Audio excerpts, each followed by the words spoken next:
She must not be seen. Make sure you lock her inside the room when the prince of Ozara kingdom visits in the evening. The queen instructed the maids in the palace. When Akwaugo heard what her mother told the maids, her pains were renewed. Her tears refused to dry from her face. That means I am not worthy to live in this world, since my own mother is ashamed of me, she was saying and crying. She couldn't even allow me see my own sister's intending husband. Akwaugo was heartbroken. When her father, King Eze, heard his daughter cry, he went looking for her without wasting time. He saw Akwaugo on the floor crying.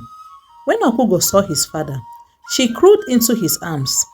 King Eze felt bad when he learned what his wife said to the maids. Ever since Akwaugo was born with a hunchback, his wife has been ashamed of Akwaugo and doesn't want to be seen with her. Despite the fact Adugo was very beautiful, she had refused her associating with people. Even when she had important visitors in the palace, she would instruct Akwaugo to go into her room and remain there until her visitors leave the palace. She doesn't fail to remind Akwaugo that she was so different from her four sisters. She would always ask her how she found her way into her womb. This was the life Akwaugo knew, and with time, she started believing everything her mother said she was. She would always segregate herself from her siblings. You will always find her alone in her room. The only companion she had was her father, King Eze, and her two maids. Despite all that her mother was doing and saying about how she was an evil child that came to make her a laughingstock among her fellow women, her father loved her so much and doesn't joke with her. Akwaugo still lives because of her father's love. That evening, her mother's words had hurt her so bad. Why would she deny her from seeing a man that has come for her sister's hand in marriage? Why would she not want her to be in the sitting room like the rest of the family? She turned to her father with tears in her eyes, asked King Eze if she was an outcast. The king was hurt. He reassured her of his unending love for her and promised her she would be with the rest of the family when Prince of Ozara community and his family come in the evening. The king made Akwaugo sit next to him that evening when his guest arrived, against the queen's wish. King Eze became worried when his three daughters got married with no one coming to marry Akwaugo. His wife had told him she expected that because which young man in his right senses would marry a girl with a hunchback? King Eze had shunned his wife and asked her never to make such a demeaning remark about Akwaugo again. When his last daughter Egodi got married, the king became restless. He had wished for Akwaugo to live a normal life just like every other young woman. He kept thinking what would become of his adorable daughter after his death. He summoned his two close advisors for help. One of his advisors asked him to promise to reward any young man that would marry Akwaugo. The king saw reasons in what he said and agreed to do just that. He asked the town crier to send message across to his people that any young man that would marry his daughter would be given 4 hectares of land. King's message spread throughout the kingdom. When Adugo learned what he had done, she was not pleased. She asked his father to stop, that she was okay the way she was. But his father refused and told her it was for her own good.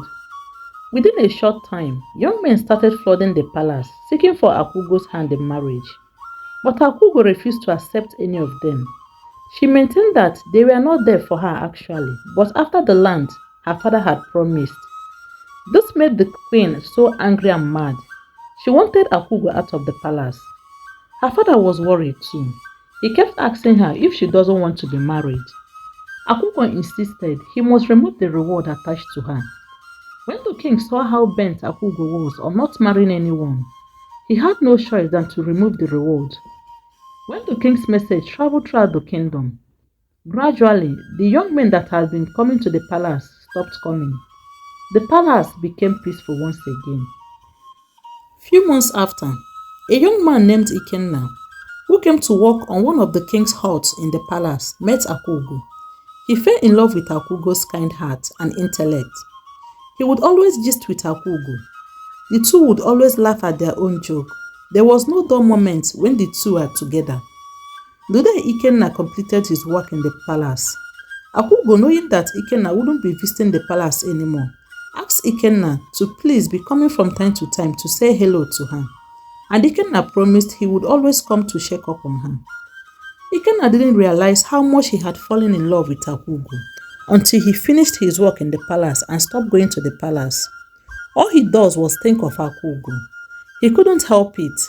He decided he must visit Akwaugo and let her know how he feels about her. The day he professed his love to Akwaugo and learned that she feels the same way too, he was so happy. He went to see the king and told him how much he loved his daughter. He begged the king to please allow him take Akwaugo to his mother's hometown, a far kingdom that would take 4 days to reach. That in that kingdom lived a very strong herbal and spiritual doctor he would want Akwaugo to meet. King Eze was skeptical at first. He doesn't want anything to happen to his daughter. But when he saw how willing his daughter wanted to go with Ikenna, he agreed but gave them 2 of his guards to go with them. The journey was a difficult one for them. Ikenna would always carry Akwaugo on his back because of her condition. The journey that would have lasted 4 days ended up becoming a 5-day journey. Finally, they met with Ajohia, the powerful spiritual herbal doctor. Ajohia, without wasting time, started giving Akwaugo some herbs that would make her heal from the hunchback. He told them they would remain in the land for 14 days so that he can monitor Akwaugo carefully. One of the king's guards that followed them to the kingdom traveled back home to give the king the message so that they wouldn't be worried. Akwaugo remained with Ikenna with the remaining guards. She kept taking her herbs and other concoctions. On the 9th day, she woke up and noticed she could stand erect without much pain. She couldn't believe it.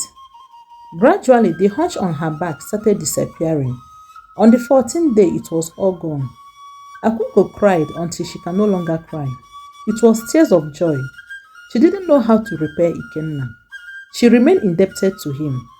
Ajohia refused to collect any gift from them. He told them that it was possible because of love, that their love won. On the 15th day, they left the kingdom to their own kingdom. The journey took them just 4 days. When they got to their kingdom, people doubted their sight when they saw Akwaugo. She was walking elegantly. She was all beauty. In doubt and wanting to make sure who they saw, they followed Ikenna and Akwaugo to the palace. The queen was shocked when she saw her daughter Akwaugo. The king was not left out. Everybody in the palace stood looking at Akwaugo. Akwaugo ran to his father and hugged him so tight. Both of them were crying.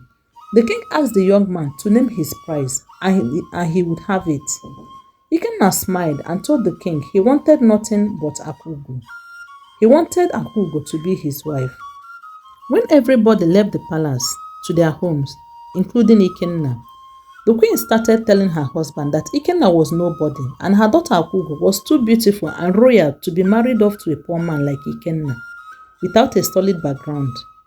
King Eze shut her up and warned her never to say such word about a man that gave their daughter reasons to leave. The queen refused to listen. She insisted that Akwaugo's marriage will not be different, that her 4 other daughters are married into prestigious homes. It became a battle in the palace. The queen would always walk Ikenna out of the palace each time he visits. Akwaugo and her father tried to stop her, but she was getting worse day by day. Akwaugo had spoken to her time without number that Ikenna was the man she must marry, but the queen listened to nobody. Within a short time, suitors started flooding the palace seeking for Akwaugo's hand in marriage. The queen asked her to please choose one of the rich suitors, giving her thousands of reasons why she must not marry a poor man like Ikenna. Akwaugo didn't listen to her. She insisted it's Ikenna or no other person. The queen started threatening Ikenna that if he doesn't stay away from Akwaugo, he would kill him and his mother. From that very day, the queen delivered that message to Ikenna. He stayed away from the palace and Akwaugo because his mother was all he had got. He started avoiding Akwaugo. Akwaugo kept coming to check on him, but Ikenna's mother would lie her son left home. Things continued like this for months. Akwaugo was deeply hurt. She believed Ikenna had abandoned her. She was left with no choice and decided to yield in to her mother's persuasion and marry one of the suitors her mother had selected for her. Date for their wedding was fixed. The queen was all smiles. On their big day, when the marriage rites were going on, all of a sudden, Akwaugo shouted in pain, Chimo! The hunchman at Adugo's back reappeared. Adugo was crying in pain. The man who had come to marry her stood up and left with his family, saying he cannot marry a woman with a hunchback. People who had come for the wedding started vacating the palace. Soon the palace was empty. The queen was looking lost, including the king. The king set his guards, without wasting time, to rush to that kingdom where Ikenna had taken his daughter to for cure.